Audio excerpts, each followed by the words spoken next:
spesso. I'm trying to wean myself off sugar in my coffee, not because I necessarily put inordinate amounts of sugar in my coffee, but because I just don't need it. Luckily, I got this very small espresso cup for Christmas, because I didn't have one. And it only holds 1 espresso. And it's also very hard to stir in small cups. So that's helpful. 2020 was a year that we're going to be thinking about forever. And we're going to be talking about it forever. And I already feel like I've been talking about it forever. So for that very reason, I'm very fucking sick of talking about it. So I'm not going to.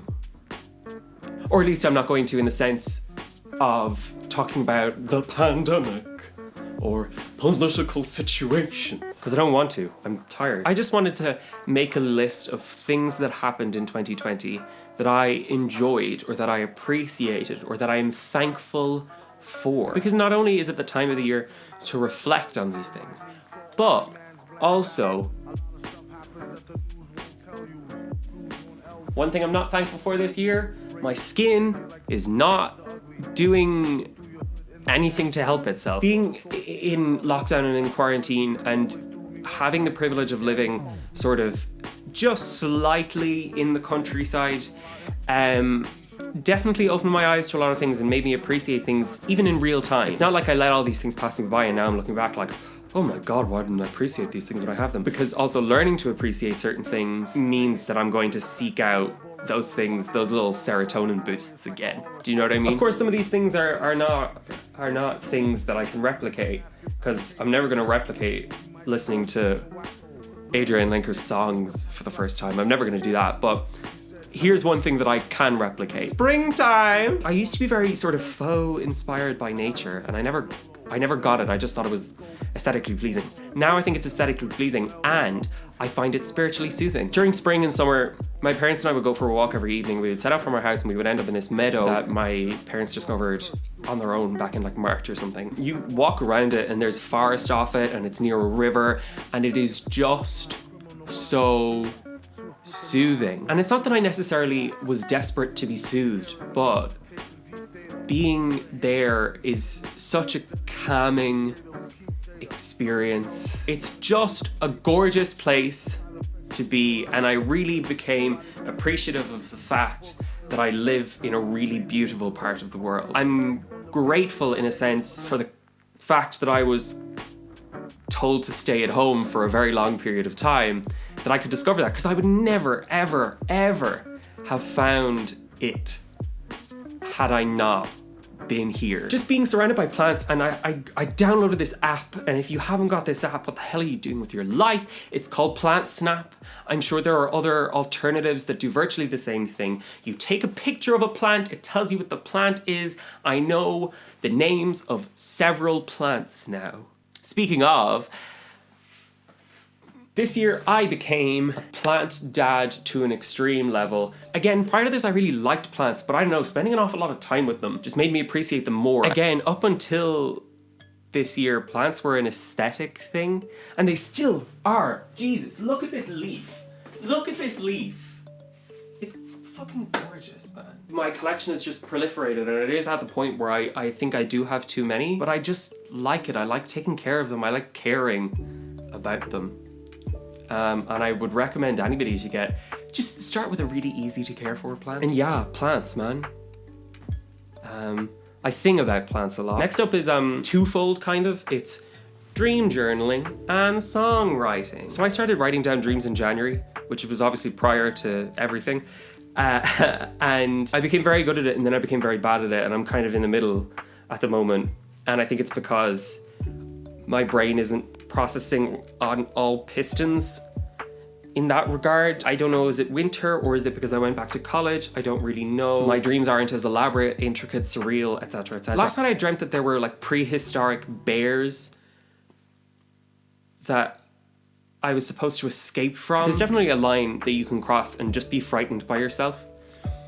Sometimes we get there, but most of the time I'm just chilling and trying to find things to be inspired about in my dreams because they are surreal. You can say real life is surreal, but it doesn't inspire the romantic in me like dreams.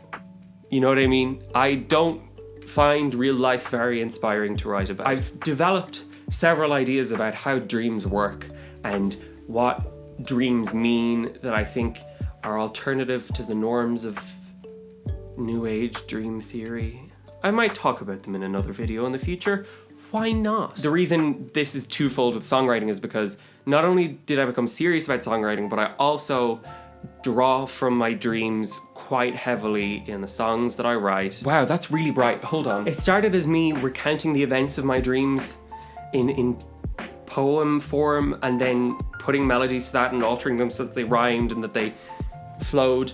And now it's just pulling images from dreams. My more recent dreams have been a bit more stressful and sometimes frightening. And it's more atmosphere than it is actual narrative. Being sort of left alone with only 3 people and a dog for company is really helpful for that. And I'm really looking forward to maybe getting the opportunity to do that, but being totally alone, like going off somewhere to just write and record music, either for my own personal fulfillment or for actually releasing it, because I have this microphone now. I don't know if you can hear me extremely loudly, but I have this microphone now that I got for Christmas, and I got a processor, and I've been singing my little heart out into it, and I enjoy it. I know nothing about music production or sound engineering, but I'm enjoying figuring it out and just sort of winging it. The final thing that I'm very thankful for is music, listening to it. I listened to 170 albums this year. If you want to find out what my favorite ones were in a more regimented way, you can find it on an Instagram highlight of mine. There were just some really great records released this year,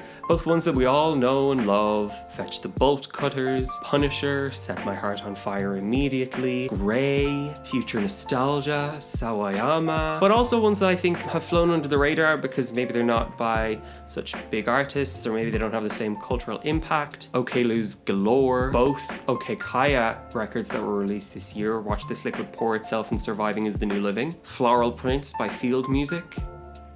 Field Medic. Not Field Music. And also one that a lot of critics really liked, but doesn't seem to have made a splash in the general zeitgeist: Destroyers Have We Met. And also, apart from Pang by Caroline Polachek, the record Silver Tongue by Torres is the soundtrack to my experience in Sweden. Jesus, my hair is all over the place. Why didn't anybody tell me? This year was a dumpster fire on a global scale, but I am grateful for things because I believe I should be grateful for things. And I'm looking forward to 2021. Do I have New Year's resolutions? Stop rushing, persevere, but slowly. We don't want to rush. I think that's it. And just continue appreciating things. You know, it's important to give a shit. You know, it's important to give a shit. So give a shit. I'm gonna leave it there. Should I start doing Song of the Week again for a laugh? Why not? My Song of the Week is gonna be my favorite song of 2020. It's the closing track to Phoebe Bridgers' hit album, Punisher. It's called I Know the End, and it's just beautiful and terrifying.